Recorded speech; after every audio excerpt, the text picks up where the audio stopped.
Wolfman is the latest Universal monster movie, but with a modern twist.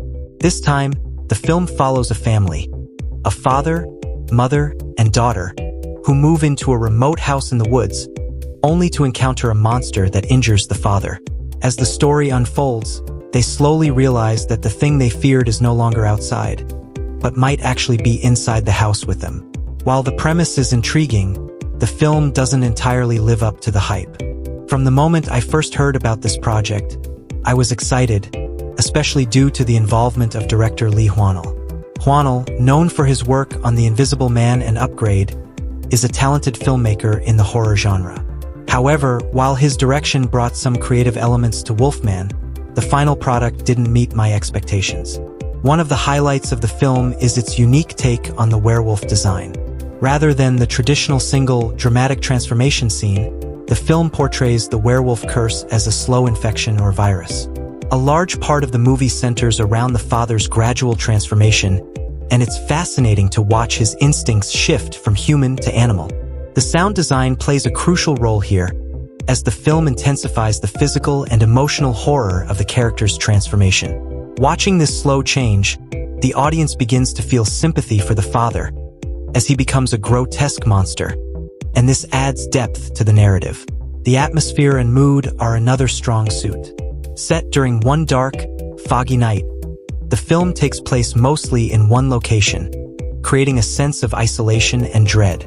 The sound design complements the eerie lighting, especially in the scenes that showcase the werewolf's perspective, drawing the viewer into the tense environment.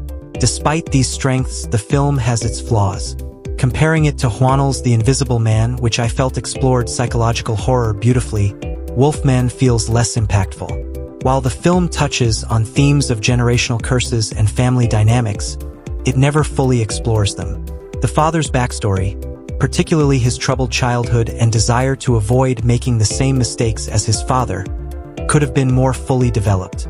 Instead, the film quickly shifts focus as the father transforms, leaving the mother and daughter to take center stage, characters who don't receive enough development.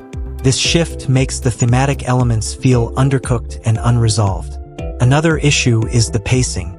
The transformation is drawn out over a long period, which may feel slow to some viewers, and the film lacks the intense action or body count typically expected from horror films. While there are moments of grotesque body horror, the action remains restrained.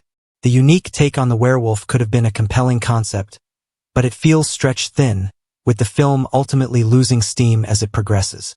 Overall, while Wolfman has some redeeming qualities, such as its atmosphere and the gradual transformation, it doesn't provide the payoff I was hoping for. It feels like a missed opportunity to explore a fresh take on the werewolf legend. I would rate it 7 out of 10, as it still offers some interesting moments, but it doesn't fully deliver on its potential.